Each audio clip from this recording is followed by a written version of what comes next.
Traders, it is Tuesday, May 21st. Hopefully all of you got the memo that we're going to do a live event today and not the normal time on Wednesday. Harry, how are you doing? I'm good. How are you, Pete? Things are pretty good. We're watching the paint dry a little bit this week, kind of expected. We don't have a lot of news to drive the market right now.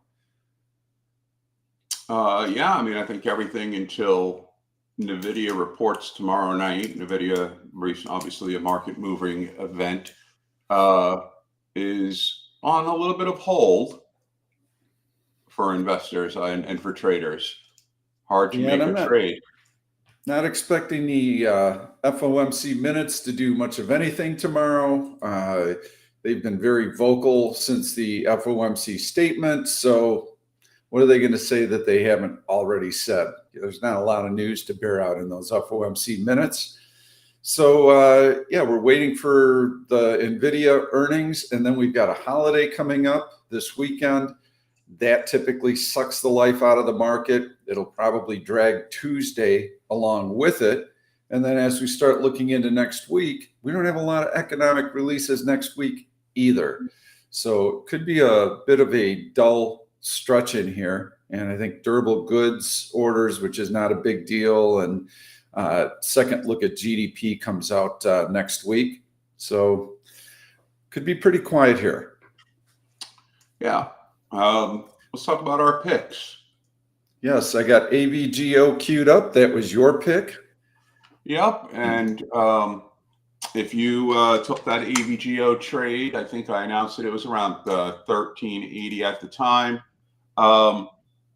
Anytime from there on, you could take profit. If you haven't taken profit, I assume you should probably take it now, which, you know, in general, with these tech stocks right now, you got to expect, no matter how Nvidia reports, it's going to have an impact. So you really have to kind of keep in mind that there's going to be this umbrella effect from those earnings. So if you're in profit on AVGO, which you would be if you took it when I suggested it, you should take that profit. I'm going to pretty much assume everybody who took that trade has already taken profit. Should have been a call debit spread, and you should have been out by Friday with your profit. Yep, and that had a really nice move up to the 1450 level. SMCI, that was my pick from a week ago.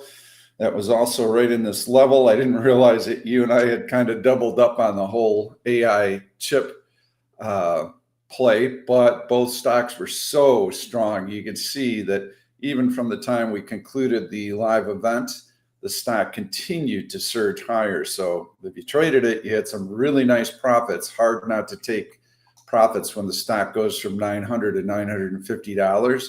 But if you held on, you still have a chance to exit right now, again, ahead of Nvidia earnings for a nice gain.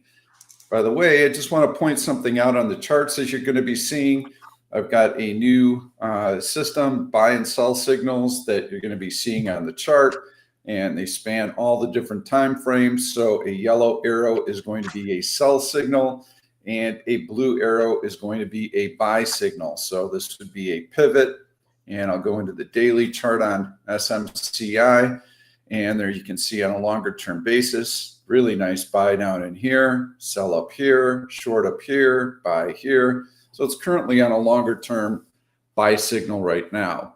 And I also have new buy and sell signals on the S&P and on QQQ. And I'm going to flip over to that very quickly. You'll see this is an exit. That was a long right there. So this system does actually have buy signals, exit signals, which are blue, and short signals. So when it goes from red to blue, that means you were short and you're out. You've just gone to the sidelines. You're short and then you're out. Here you've got an actual buy signal. So love it. Really promising. Still plenty of testing to do. Been working really hard on this, and going to be taking a little bit of time off. So we're not going to be doing a live event next week. Going to regroup, decompress, and then I'll hit this hard and see when we might release it. Still got more testing to do, like I say. And of course, like I said, if you're in profit on SMCI, once again, I'd recommend taking that profit, you got to just consider it's as if SMCI has earnings Wednesday night, just like Nvidia does. I mean, that's going to be the type of impact. So if you're in profit, no reason to risk that. I did have another trade on Sunday. So if you watched my Sunday video a couple days ago, I'm going to put up the 15-minute chart so you can see what it's done. The Sunday video, today's Tuesday. This was the price action Friday. That was the open on Monday morning. So you can see CRWD is higher. I did have a little bit of a earnings related play in here. And my thought on this was, first of all, the strength in CRWD had been fantastic in here. Also, PANW was going to be reporting earnings yesterday. I was cognizant of that. And my thought behind it was, if PANW came out with good earnings, CRWD would participate to the upside because it has been the stronger of the two. If PANW fell back, CRWD would not be impacted to any great degree because they have different security models. And the one that CRWD has been embraced, PANW. Let's take a look at that chart and you can see the post-earnings reaction. Not great, but it is putting in a nice bounce here. And we have been long PANW from here when it made a higher low double bottom. We were selling out of the money bullish put spreads. It has been a long of ours in here, especially when it broke out above the 100-day moving average. So we've made some money on PANW along the way here, but this gap right here on a daily basis is still being preserved, meaning that did provide some resistance here. So now we'll see what the stock does and if it's able to fill the gap and continue to go higher and fill in some of that D1 gap. But you don't like to see these negative earnings reactions like this. Someone asked me about my JPM trade yesterday. So here was the thinking behind it. At 11:50 a.m. Pacific time, so you're looking at what, 2:50 Eastern. There was a news announcement, a negative news announcement from Jamie Dimon, and so you see this long red bar here come down. And when you get a news announcement like that, you see this initial response. What I am then looking for is how quickly is it going to retrace, right? Is half of that bar at least going to be erased? So then you can see the next 5 bars, you get just a little bit of retracement. And then on the 5th 5-minute bar at 12:15 or 3:15 Eastern, it starts to descend back down again. And so you see JPM now, and it's an orderly decline. You know, you're not getting another huge red bar. You're seeing some consistent selling with decent volume going down, down, down, down. So I took the at the money puts, or right around at the money puts, because the way the IV was working, the delta on those was close to 0.6 at the time. And I took profit at the end of the day because, as it being a news event, I did not want to hold it into the overnight. Those type of events, you never know how much was priced in. You never know how much was exaggerated on the news event. All I knew was that in the temporary 5-minute intraday price action, I had some orderly selling that I could count on. That long red bar wasn't retraced. I was able to capitalize on that, take a $1.05 profit on the puts, and then get out of the trade. And as you see today, it's not completely retracing, but you're getting some relative strength back in it today, showing so the move is a little bit exaggerated, not terribly. It's still down from yesterday's highs of around 206.50, so it's still down around $9 from there, which is a lot for that stock. But there was no need to hang on to that position after that. It was sort of an ideal day trading scenario. Beautiful trade, awesome trade. And so, yes, this is the long red candle that Harry was referring to. More than half of it was preserved. You can see this height, the top of this second candle did not even retrace half of it. Candle closes on its low and on the low of that red bar. And so now you can see that the selling pressure is persistent. Can't get off the deck. New low of the day. Hello, that's a short, and look at the volume. See how nice, tight, and orderly these candle bodies are? That's the pattern we look for. That's what tells us that institutions are in there playing whack-a-mole with this stock. Every time a little buyer comes in, wham, wham, wham. So yes, the stock pulled back, nice exit. You can see we got a bounce today. And JPM actually does play into our longer term market analysis because it impacted the entire financial sector. So I'm going to put up XLF. That is the financial sector ETF. And we can see on a D1 basis, it puts in a long red, almost bearish engulfing candle. Didn't open above the high from Friday, but otherwise that would have been a long red bearish engulfing candle. It definitely weighed on the market yesterday. You could see this is about where the news on JPM came out, and that's the selling pressure that we saw the rest of the day. So on a D1 basis, as far as the market is concerned, as far as what I'm looking for, you have this breakout through horizontal resistance and a long green candle. We want to see this long green candle preserved. We want to see the open of that long green candle preserved. That level is 525 on SPY. Now, when you get the breakout, you do not have to rush in and buy. You want to wait because it's the follow through that's going to make us money. And we need to make sure that this doesn't get reversed right away, because if this is a long red candle after this breakout, we are going to see a nasty backside as all of these bullish speculators get flushed out. And so that's fine. We're treading water. We're holding the high from that long green bar, but we need to see follow through, and we need to see it soon. The longer we linger up here, the greater our chances of a retracement. And this is a sign of selling pressure. That's why we want this supply worked off, and that's why we want to advance. So from a market standpoint, I believe that we're going to get a decent reaction to Nvidia. At least it's not going to weigh on the market, and that we will gradually float higher for the next 2 weeks. Why do I feel that way? Because we've had a lot of strength on this bounce. We had a lot of strength in the trend earlier from November through March. We had a pullback, so we need to be mindful that there are sellers here. Okay, this is not going to be an easy path higher, but in light volume with no news coming out, the prevailing trend tends to be honored. And so you just kind of grind higher. And then if you see mixed overlapping candles like this with very tiny bodies, that is when you take gains on your swing positions, your long swing positions. We bought here, we added here, we're looking to add here. And now after tomorrow, I would add if the reaction is decent, and then look for an exit point. If we get a drop below that 525 level, I would hold off. Especially if it's a close below 525, I'd exit long swing positions. I'd go to the sidelines, and then I'd watch to see if this breakout here from the prior all-time high holds.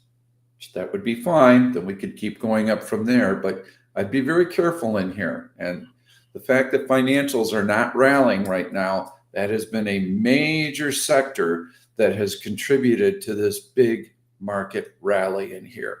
And if you don't have financials pushing the market higher, where's the strength going to come from?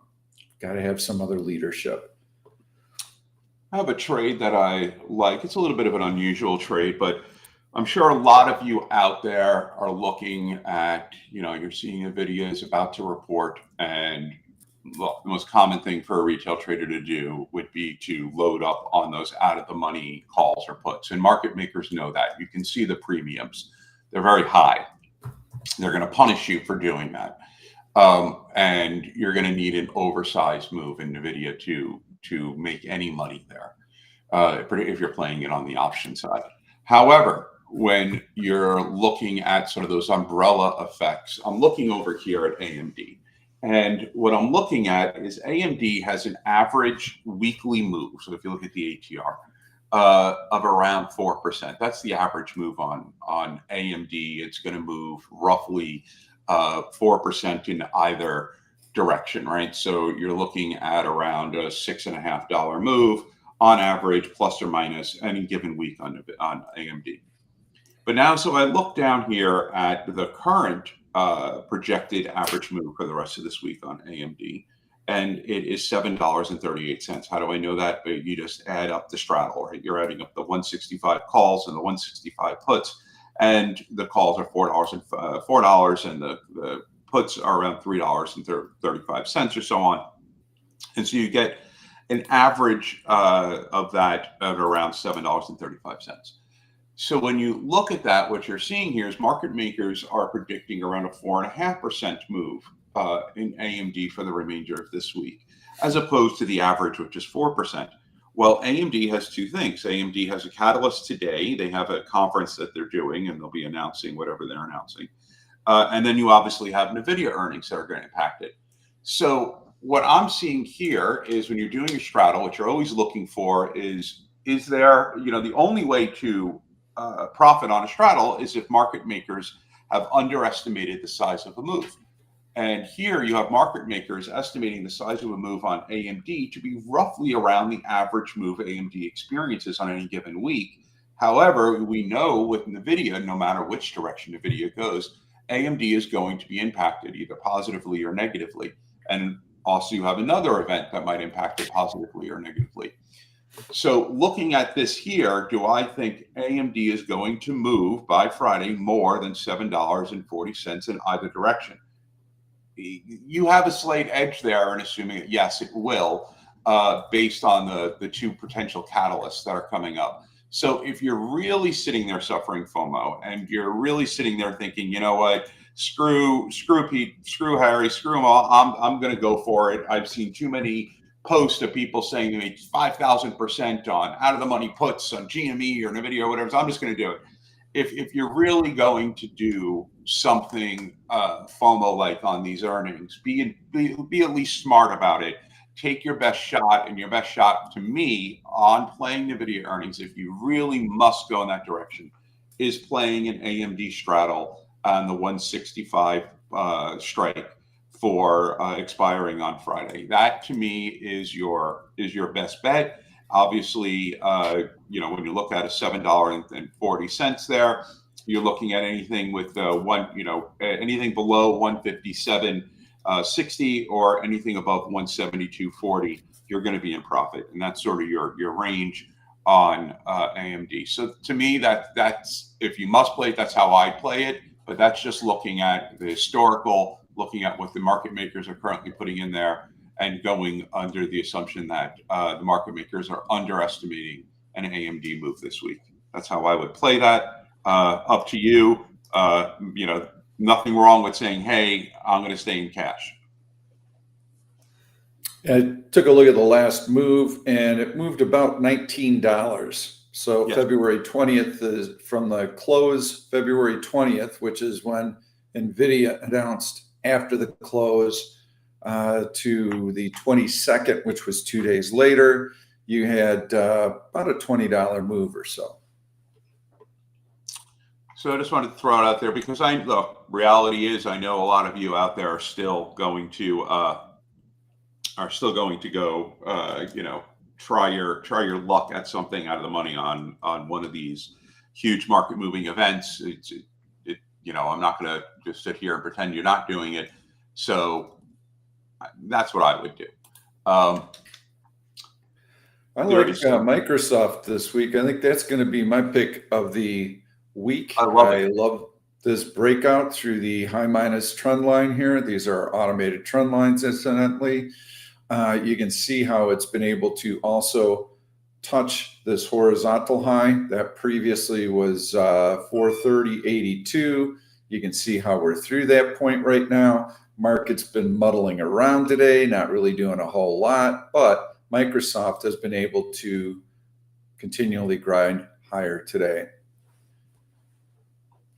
Someone here asked me, By the way, I love Microsoft. I think that's a great pick. Microsoft is also the all-time high in Microsoft.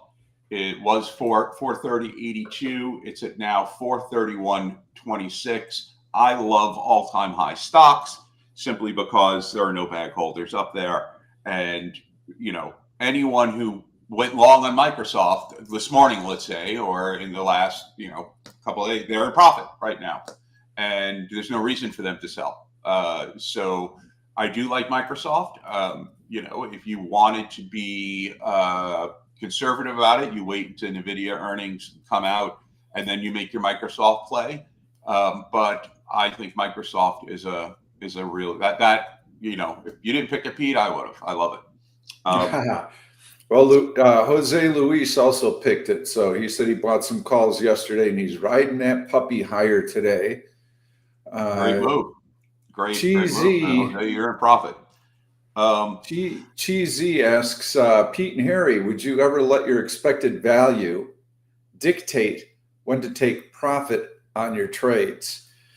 And so why don't you answer that, and then I'll take a little bit of a shot at it.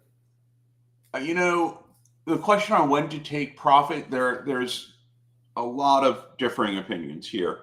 There's no doubt in anyone's mind that the most successful traders add to winning positions, period, right? The least successful traders add to losing positions. That isn't an opinion, it's just straight fact. The question, of course, is whether you're adding to that winning position or not, is when to say, good, I'm out. And there's a couple of thought processes here. One, what is your time frame, right? Is it a day trade? So let's say you're trading today and you're like, you know what? There's too many volatility events. Whether I agree with you, the minutes are probably going to be a non-event, but there's the minutes tomorrow. There's Nvidia earnings. I'm going to keep my trades very short term.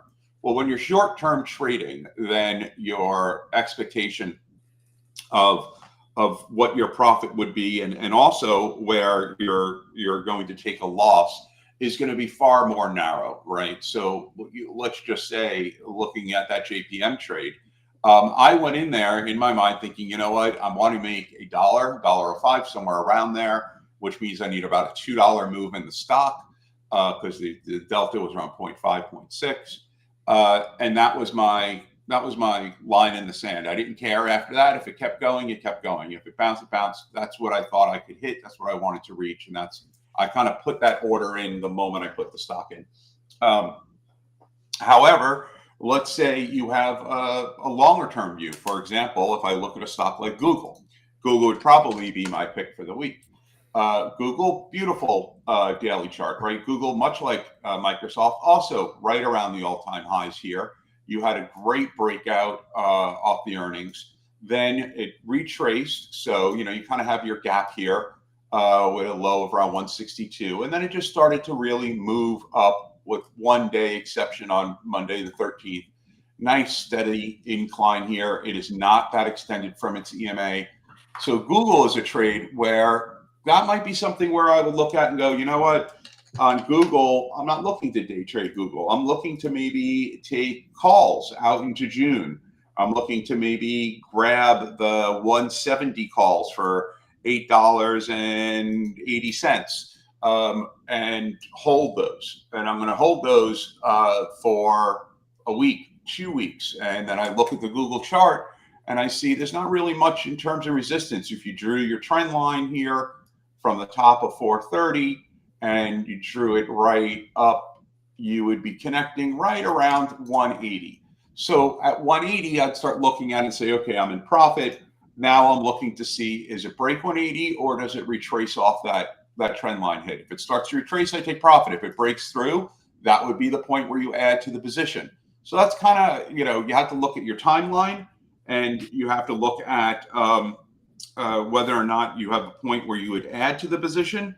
But taking profit is, people say you never go broke taking profit. That's not true. If you're taking profit much faster and holding losses much longer, you will go broke. So taking profit and when to take profit is really the most crucial decision you can make as a trader. Yeah, I agree with almost everything, pretty much everything that you said. The very first point you made was your timeline really determines what your target profit should be. And so if I'm day trading Google today and I see this kind of market garbage in here where we get a nice little rally early, we get a pullback, we have technically an inside day. That's where the market opened yesterday. So we poked a little bit below that low, but we're right inside of yesterday's range. We have no news. There's nothing going on. We got mixed overlapping candles. So already the table is set for me to tame my expectations for how much money I might possibly make on Google today. So you watch the market. If the market starts floundering around today, you get the high of the day, and then blam, you get this bearish engulfing candle. Okay, warning, warning, warning. Market might have just hit its resistance level. No matter what my target on Google is, I have to respect what the market's doing. And so I'm already getting into a profit taking mode on it. If I go back and I set a target profit for Google, and I happen to be trading on May 15th, when the market just continues to grind and grind and grind higher, I have a bullish trend day in the market. I am going to add to the position, expecting that Google is going to continue to lead the charge. Again, you want to make sure that Google's preserving its relative strength so that when the market's going up, it's leading the charge. And as long as Google is doing exactly what it's supposed to be doing, as long as the market's continuing to move higher, I'm going to stick with the position. You have Google on a swing basis, you get this bounce in here, you buy some here on the test of the 100-day moving average in the bounce. Great. What did Google do? You got a breakout of the S&P above AVWABQ in the 50-day. I add to Google here. You've got a breakout to a new all-time high. If Google's leading the charge, I'm adding here. So this is all based on what your timeline is. And so you're adding all the way up. Your SMCI, by the way, really powering up at the moment. Really nice move. Again, it's obviously risky to trade that right now, but it's a nice strong move today. It's following up Nvidia, which was down quite a bit, $15, and that's also moved up. Someone asked here, what is my opinion on futures traders? Well, look, I mean, the appeal of futures trading is clear, right? You get an immense amount of leverage. It costs a lot of margin to do it, but you get a lot of leverage as a futures trader. You can get in and out, you can day trade it, and a small move in the market, particularly if you're not trading the minis and you're trading regular futures, ES, you can make quite a bit of money as it goes up or down, depending on how you're doing.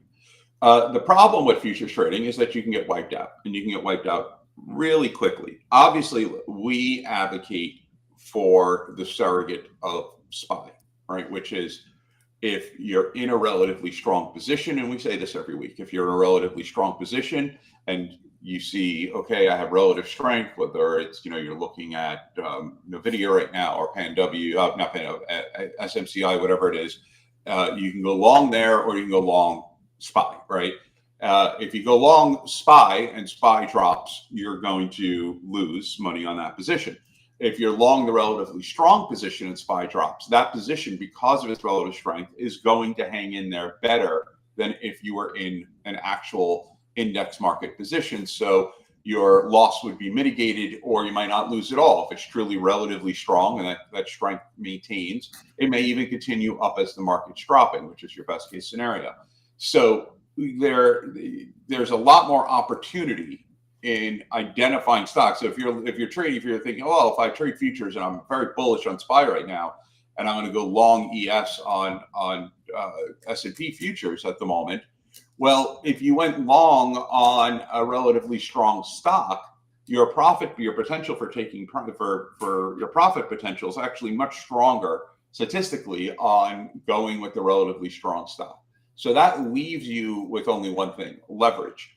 And yes, if you are adept at trading equities, meaning, and by this, I'm saying there's a very high standard here, meaning you have been able to master trading equities to the point where you have consistent profitability month after month. What does that mean? That means at the end of each month, you are actually able to take money out of your account, the profit, whatever amount of profit you want to take, and put it into your bank account. That money is now yours. You're using it for bills, using it for whatever. That's sort of like your salary.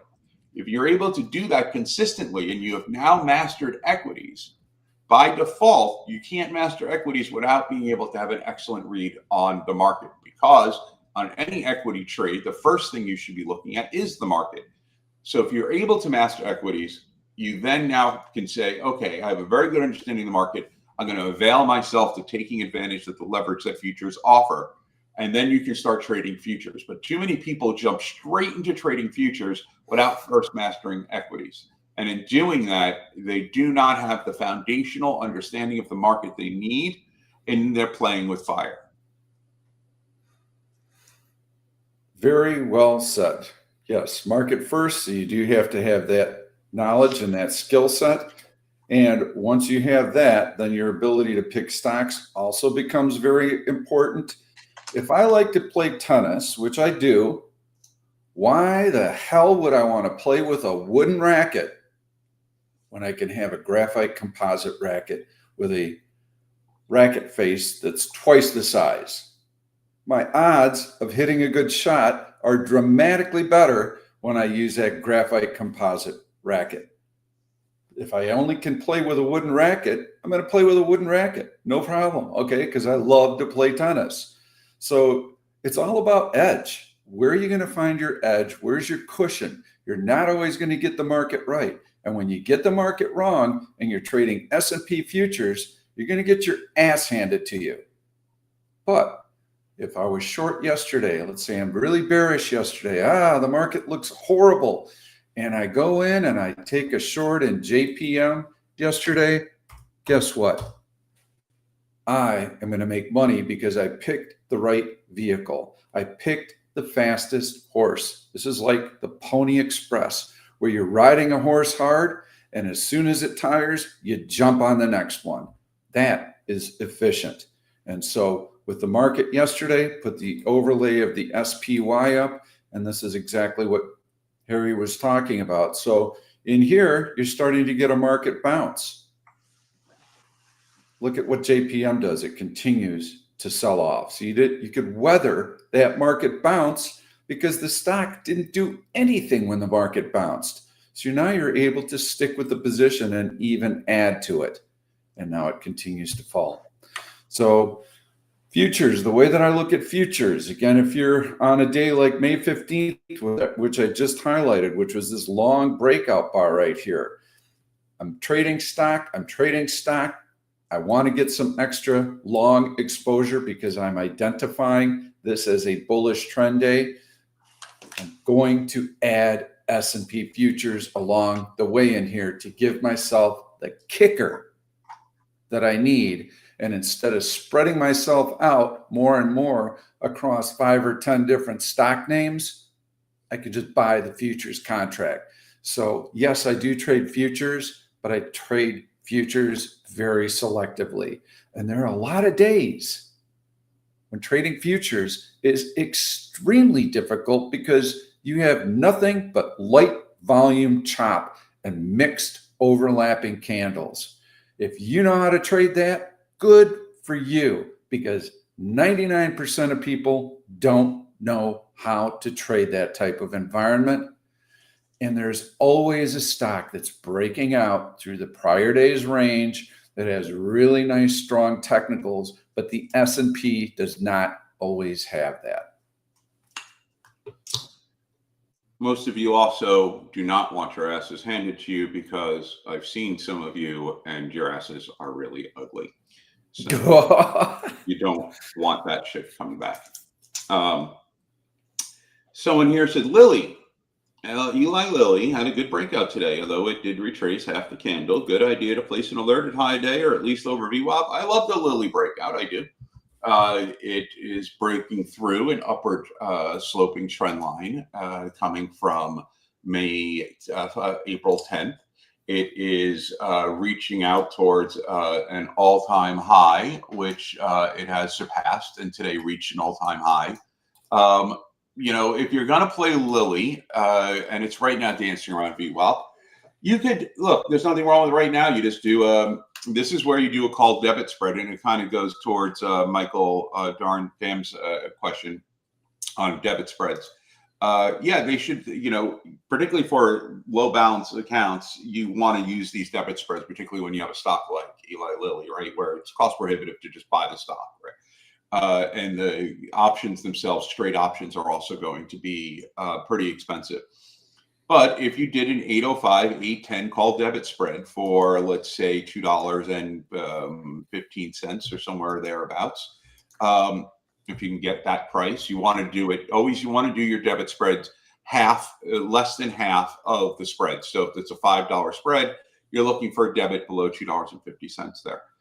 So an 805, 810 call debit spread that expires on Friday would be the way I would pay Lilly. And also, I like that stock because that is one that's going to be somewhat insulated from an Nvidia earnings event, because it really is so, obviously it's going to be dragged one way or another with the market on terms of that it's part of that ETF. But Eli Lilly is really going to stand on its own as a bio company. So I like that. I don't even know if you'd have to wait right now, because you're not doing it intraday. You're doing it till Friday. The daily chart lines up well for you. So I would look at that, or you could wait towards the end of the day, see if you get a decent pullback. Obviously, if you can get an 800, 805 call debit spread, all the better than 805 to 810. But that's how I would play Eli Lilly. Very, very good pick there by Sawsonics.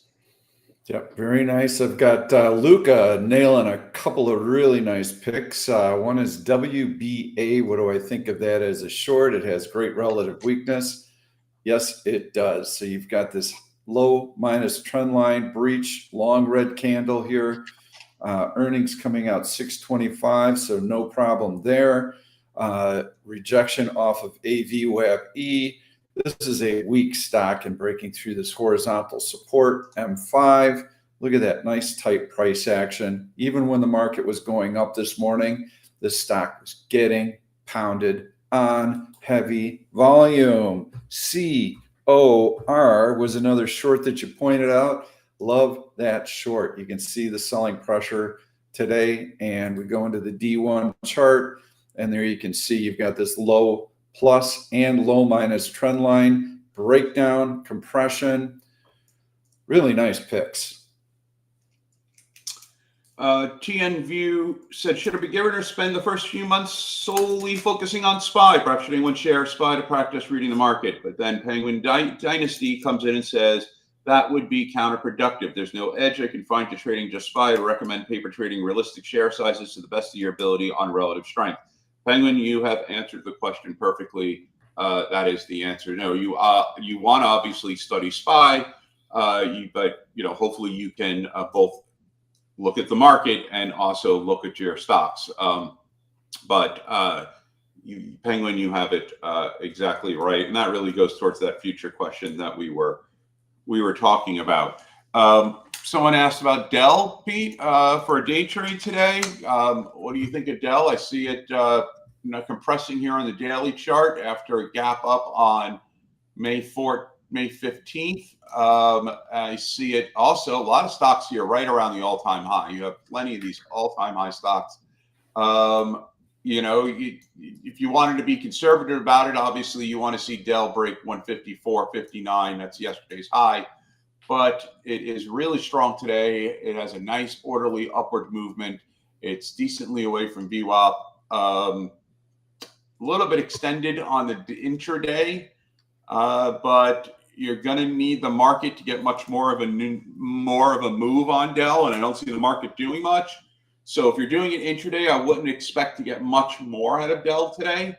But look, there's no doubt about it. It's a good-looking stock. It's very bullish. Yeah, nice tight orderly price action. You've got SPY as the gray line. You can see how the market pulls back, stock compresses, first little sign of strength in the market, stock takes off. Yeah, Dell looks good, but yeah, on a swing basis, you're going to definitely need a breakout from this compression right up in here. It is holding the breakout very nicely. It's also holding half of that long green breakout candle that coincides with the market breakout. So that's a good sign. Most everything that you're going to be doing from the long side right now is going to be predicated on the reaction tomorrow to Nvidia and the FOMC minutes. That's going to either fuel the market higher or is going to force the market back down to test the breakout. So from a swing standpoint, I wouldn't really be adding in here. There's no need to trade ahead of that news reaction. And if we break out to a new high, you can add your swing longs. If we start coming back and checking that 525 level, you have to be more cautious. Just stick with the swings you have. Make sure that this previous breakout here holds. We have someone here. Are there some sectors relatively safer than others for swing trades when looking to reduce exposure to major earning events like Nvidia? Well, I mean, obviously, especially during earnings season, you always want to not only look at what stocks have earnings, but if your stock has historically been impacted by the earnings that are about to happen that night. So put that aside, right? That should just be a given no matter what sector you're in. Look, clearly there are certain stocks, right? Boeing being the prime example of a stock that is born out of Satan's hatred for humanity. As an atheist, I say this. But if ever there is evidence of Satan, Boeing stock is it. That is a stock that you can just take technicals, crumple them up, throw them out the window, fuck it. It doesn't matter because any given day, there's going to be a Boeing news event. Some whistleblower died, some plane shuttered, whatever, it doesn't matter. Boeing is going to just defy gravity all the time. Hate that stock. Then you have other stocks that are very news sensitive, but are reliably in one direction, like the Nvidia, right? Nvidia is a very news sensitive stock, but if you look at the Nvidia chart, every single time those events have been a bullish event. So that's where you're trying to maybe take advantage of that volatility on the upside, but getting more upside than the technicals would normally indicate you might get. But look, the most volatile industry, not sector, but industry, so that pairs it down a little bit more, is biotech, right, Pete? I mean, when you agree that biotech is by far the most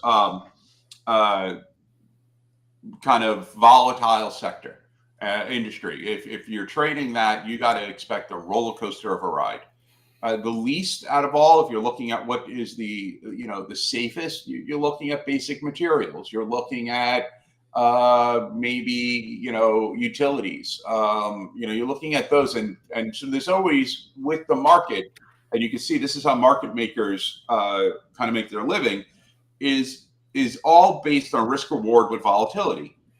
The more volatile something is, the bigger your potential reward is. So they build in more risk, right? Your options are going to be more expensive because they're inherently more volatile. So if you're wrong, you pay more. When you're looking at the safer areas, just like any investment, if you're looking at the safer areas, if you're looking at basic materials and all that, yeah, you're not going to be subject to huge volatile downswings, but it's not like you buy MOS and you're going to be like, yeah, I struck it rich the next day. It's not going to happen. Maybe you make 10, 15 cents on the stock. Maybe you make 10, 15 cents on the option. So it's really a give and take between safety and risk that you have to balance. But there are certain stocks like a Boeing, like a ABBV, that are just so inherently volatile. You should just tend to avoid. Speaking of biotechs, I had A asked me about HUMA. So I thought I'd bring it up. It's not a stock that we frequently look at.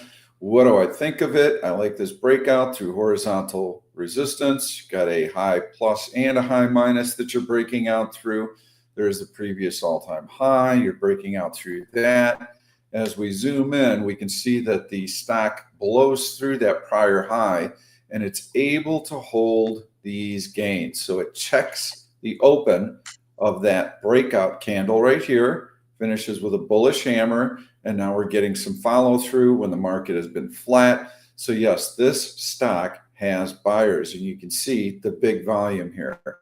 So yeah, I like it. I would use this previous high right in here as my stop out point for it. It's going to be a volatile stock as long as, and it can come back and check that level as long as it closes above it. So you don't have to watch what happens intraday. You need to make sure that the stock closes above it for a swing trade. And as long as this is preserved, yeah, it looks like it's got a nice head of steam. Put up the 5-minute, see what it's doing today.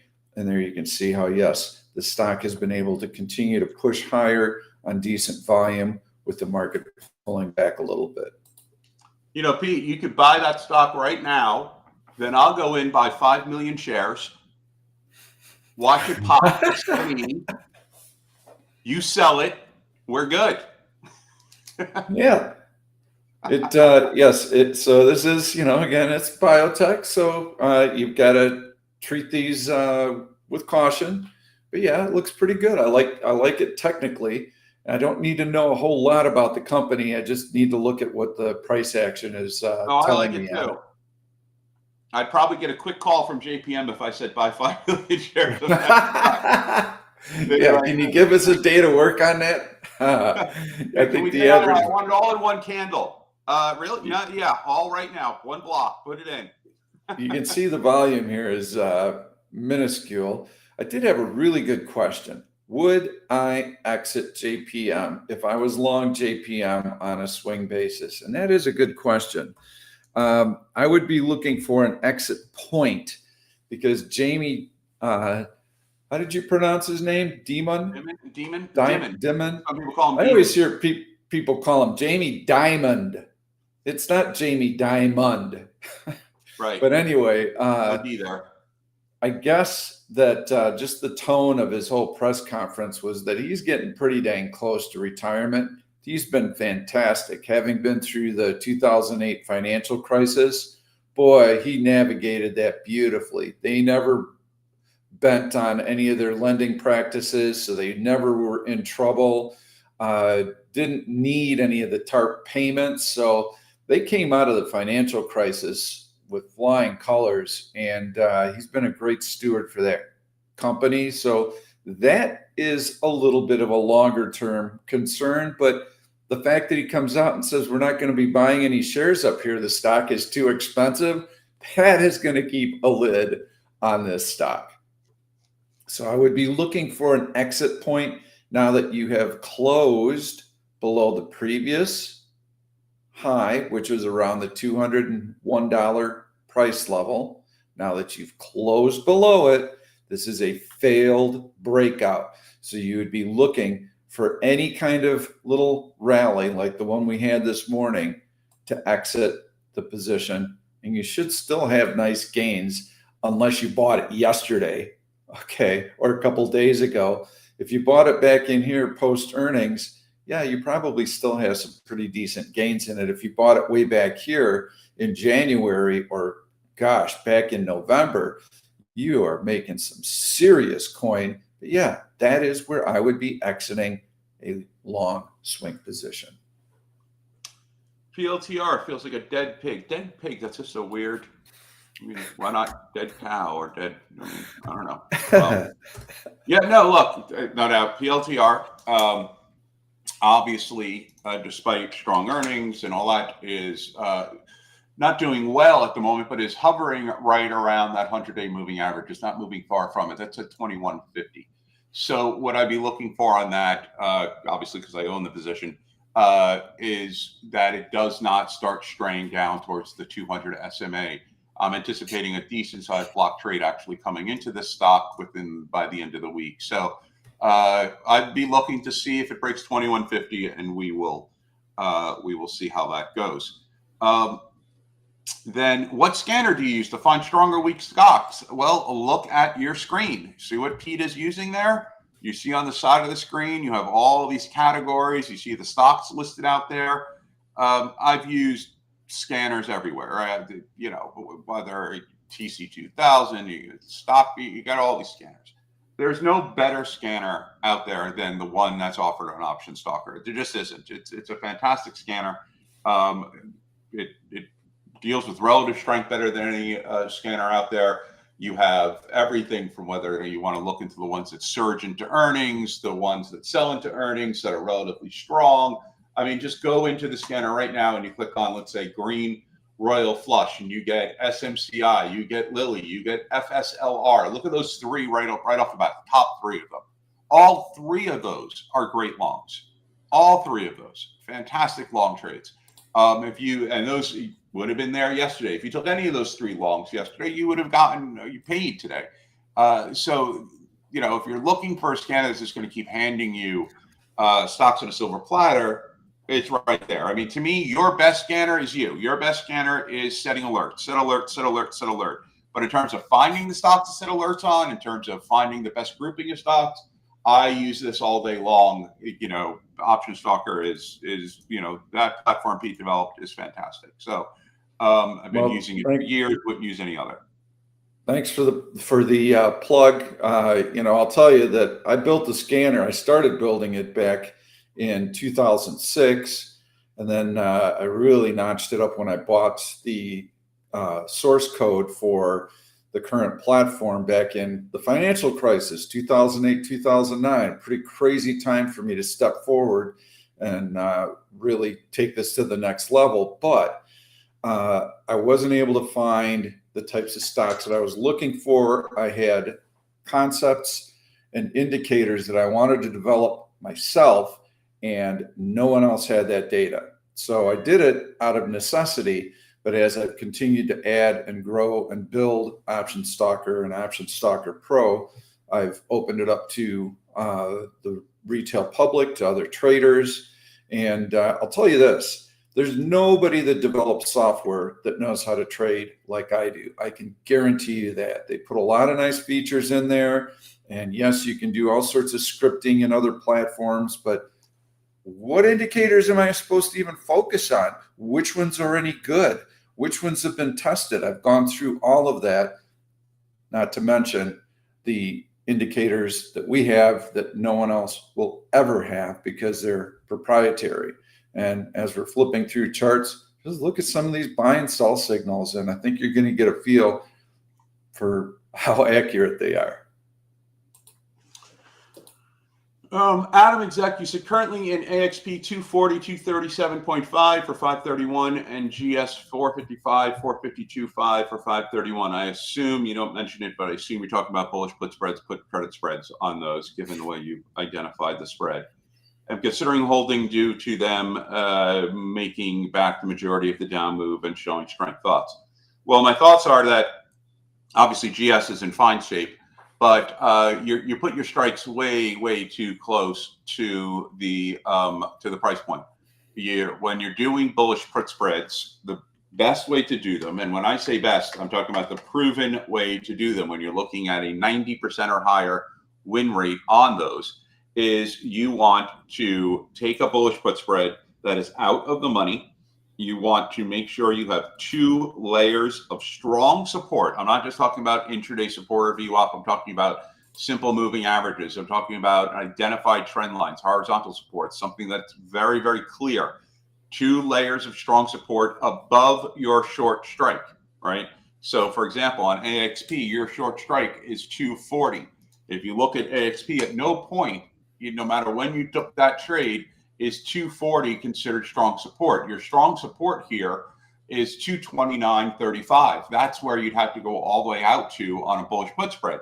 Now you need to get 20 cents on the dollar of the spread. So looking at that spread there, $2.50, you're looking at a 50-cent credit on that. In order to get a 50-cent credit by taking a short strike below $2.29, you're going to have to go way far out in time. Not worth it. If you look at GS, on the other hand, a better stock to do a bullish put spread on, your levels of support, you got to go. I mean, if you're looking, 420 is all the way down there. So you're looking at different levels of support. You're looking at 445 as a level. You're looking at 435 as a level. Doing a 445, 440 is probably better. You did a 455, 452.50. It's still a little close, but it's better than your AXP. I'd hold your GS. I think it's right now it's doing fine.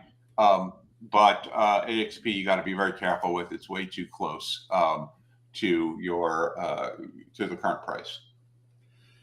So imagine that you would have an indicator that shows you the current at the money option implied volatility. Well, if you look at GS or AXP, GS, the implied volatility is 23. On AXP, it's 18. You don't have enough juice in those options to be considering selling an out of the money bullish put spread on them. You really need to have that option IV at minimum 0.35 or higher. Well, la-dee-da. What if I had a search engine where I could go in and put option implied volatility from 35 up to, let's say, we could go do 40 since it just went there, up to 200, go sky high. What if I could go in and have an option liquidity rating of 0? That's going to be very liquid options there. What if I could go in and pick a stock that has relative strength on a D1 basis? That's a nice little list of 10 stocks that I might want to go in and look at some charts on and see if any of these look attractive for selling an out of the money bullish put spread, which, by the way, CRWD happened to come up on that list, and PANW event is behind it. You had mentioned, though, Harry, and it's a good point, that SNOW could be another little wrinkle because they announced earnings this week. But yeah, CRWD looks like a really good candidate. You bring up that chart. Did you see how easy it was to find? And earnings are already out on crowd, so the reaction's been there. It's I like it. I like it a lot. I think it's earnings are coming out. They're coming out on June 4th, so you still have time. I like crowd. Yeah, and then you can filter out earnings as well. I'm sorry. You can filter out. There's also an earnings filter when you sell out of the money bullish put spreads. You want to make sure that you've got at least 3 weeks until that next earnings announcement. So no earnings within. You've got 1 day, and then let's put up 25 days, and then you would just go through and do all the same criteria that we had just done, and maybe a couple of the other candidates would even fall out. And that's how you do it. I mean, it takes you minutes to go find these candidates. And you always have to understand how options work. Some people are like, I do a bullish put spread over earnings, but I'll close it before the earnings. It's going to surge into earnings. Here's your thing. IV will stay high going up into an earnings event. This is how options work. Nobody's going to hand you pure leverage for free. The more chance there is for volatility, the higher the premium you're going to pay, and the higher that premium is going to stay elevated. What you're hoping for on a bullish put spread is that time decay just eats away at the premium of those options. By the end of your bullish put spread, you want both options to be worth 0, and you keep the credit that you got from taking the trade. That time decay is going to be mitigated by the elevated CNBC, by the way, just announced PLTR as its final trade. So there you go. Here comes your block trade soon. But it called it here. You heard it. You want your time decay to do your work for you, but when IV's working against you, that's going to mitigate the benefit that you get from time decay. So it really understanding deeply how options work, how the market works, is essential when doing these types of trades. Because if you don't understand how the market works, how these things work, then you don't understand why. You don't want to just hear us say, hey, don't take things over, that, and take it as gospel. Understand why we're saying that. And there's these, pretty detailed, strong reasons. I'm going to try myself one of these. Nice nicotine supplement, I'll tell you that. Anyway. All right. MMM, would we be buying MMM if it is able to hold the long green candle? Well, first of all, on a 5-minute basis, I don't like seeing this type of sell-off here. And let's bring up that D1 and take a look at it. So MMM, nice breakout. You've got the first breakout right here, compresses, has an earnings gap up, pulls back a little bit, and now it's continuing to move higher. This long green candle is going to be your benchmark on what you do from this point on. And this is a pretty good example of what I'm talking about with the market. So you get this long green breakout candle, can't advance, and now all of a sudden you've got this long red candle. Well, the longer you sit up at that high, the greater the chance for this selling to gain traction on the backside, because that is a sign of resistance. So there's nothing that you need to do right now on MMM. If you are anxious about it and if you're considering it for a trade, you click GTC, you click on the top of this candle right here, and you click GTC, and you click on the bottom of this candle right here, and now you have it bracketed so that either way, you're going to get an alert on this stock, and then you evaluate, take another look at it. Okay. VKTX, someone said, they think it's forming a bullish triangle. If you think that, then no, it is not. It is not forming a bullish triangle. What it is it's just in a range here. It is in a range from 61.50 to around 79. Look at that daily chart. That is bearish. You have a stock that on April 26th breaks the 50 SMA. Great, looking good, right? Everyone, let's go along. It continues up for 2 days, then it compresses, literally compresses all the way to May 9th. Then on May 10th, bam, comes back down right to the 50 SMA. May 13th, May 14th, 15th, all the 3 days there, hangs right around the 50 SMA of around 72.65. Then on May 16th, bam, breaks back below it. Okay, fine, been dancing around it. Maybe it'll stabilize. Looks like on May 17th, it tries to pop back up to it, rejected again, closes below the prior day's low. All right, then the next day, does it have a rebound? No, the next day, hardly any movement at all. Today, now it's down $1.86. Now it is starting to move actively away from the SMA. Where's the next level of support? All the way down 54.32. You could have a potential free fall right down to that with a huge ATR 4.81. It's a huge ATR when you look at the price of the stock. You're looking at a bearish stock that has been unable to successfully maintain its break of the 50 SMA in a drop that's been occurring ever since its gap up on March 26th, right down to it, hung around it, breaking below it. This stock has no support at the moment, and you have a huge gap that it could enter at 57.56. If it enters that gap, look out below, because this thing could go all the way down to 38.54.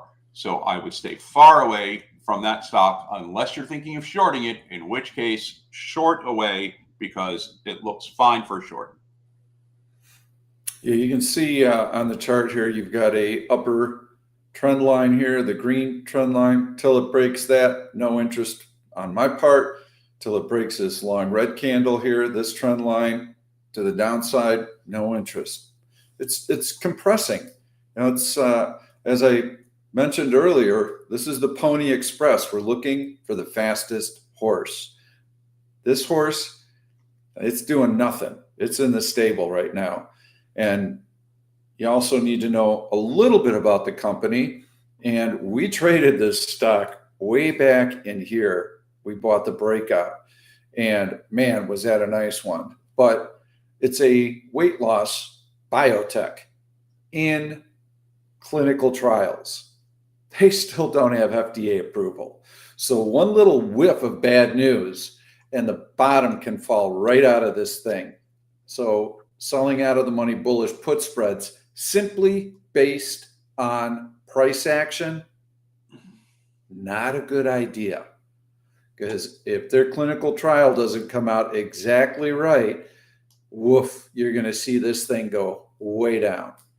So no, just wait for the dang breakout, wait for the news. That's what we do. We wait for the event and then we trade after that, because the cat is out of the bag and our odds of success increase dramatically.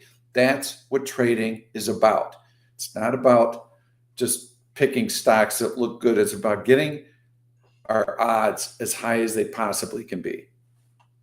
Look at this trade that was in the stock room today. So one of our great traders, particularly in the area of crypto, but great trader overall, MedHat, trades FSLR. Dave Wise, one of the best traders out there, no argument, I'm sure, from anyone on that, hops into that trade, FSLR, grabs some calls. Now, you look at the FSLR, you go, whoa, what are they all so excited about? When you see two great traders, both one right after another, enter a trade, you go, okay.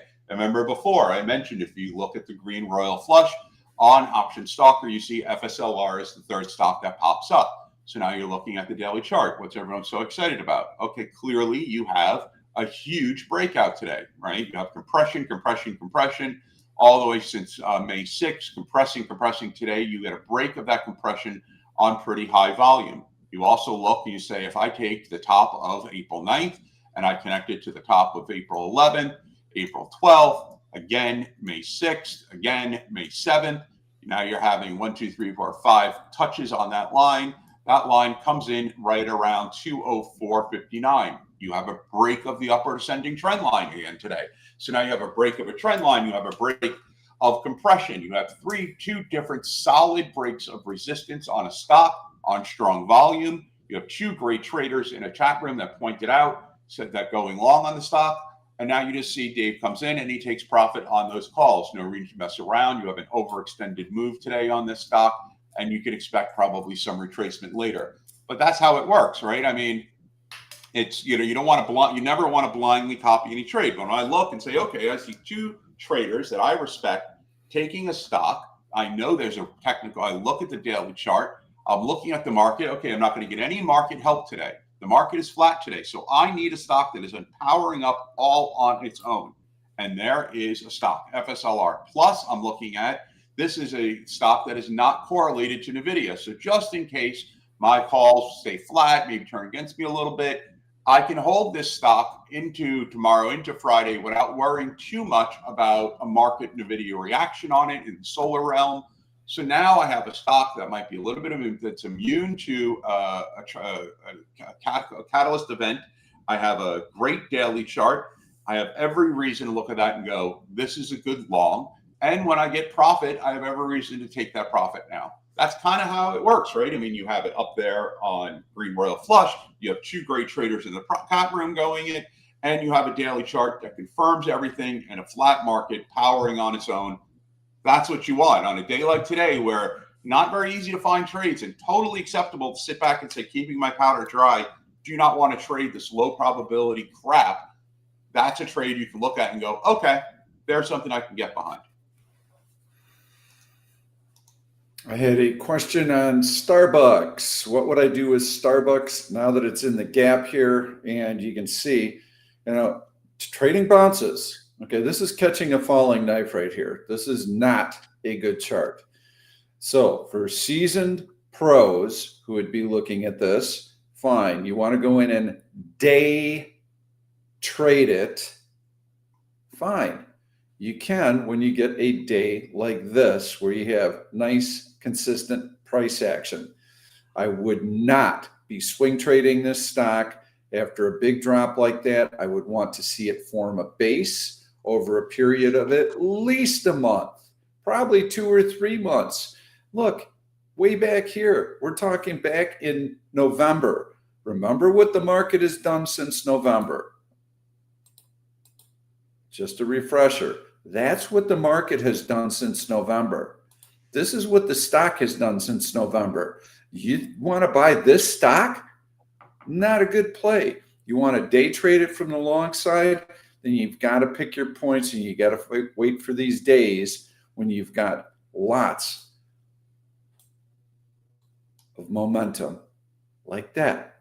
These stacked green candles. Okay, so on a day like this, You can day trade Starbucks if you're a seasoned pro to your heart's content, but a seasoned pro is going to know that their time is limited on it and that they are trading against a longer term trend, then they are going to know when it's time to take profits on it.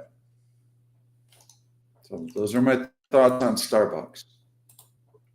I agree completely. And I mean, yeah, you could say Starbucks might look in the gap and you're looking at the daily chart, it's got a long way to go. But I mean, I agree with your assessment on the falling knife. Would you buy Amazon on the 50 MA? No, I would not, because a lot of people struggle with the idea of confirmation. Right now, look at any chart, right? Look at the chart that we were just talking about previously, where you're looking at that SMA and it just hangs around and hangs around until it finally breaks below it on VKTX.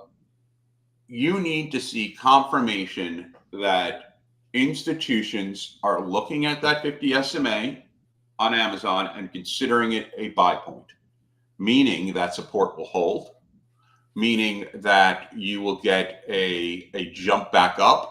Now you might be thinking, well, you know, if I'm going to miss it, right? It's at 81.60. That's the 50 SMA. And if they start coming in buying, what if it's at 83 tomorrow? Get out of the supermarket mentality. You don't want things that are on sale. You want things that are more expensive today than they were yesterday. It means the trend is up. It means institutions are buying. That just means you have confirmation. And that confirmation should be what gives you confidence to then go in long on the stock. So if tomorrow you get a good bounce off the 50 SMA, you're looking at Amazon moving up, you want to trade it, great. Understand that Nvidia is going to impact it. Why? Because the news this morning on Amazon was they're holding off on ordering more Nvidia chips until their new chip comes out.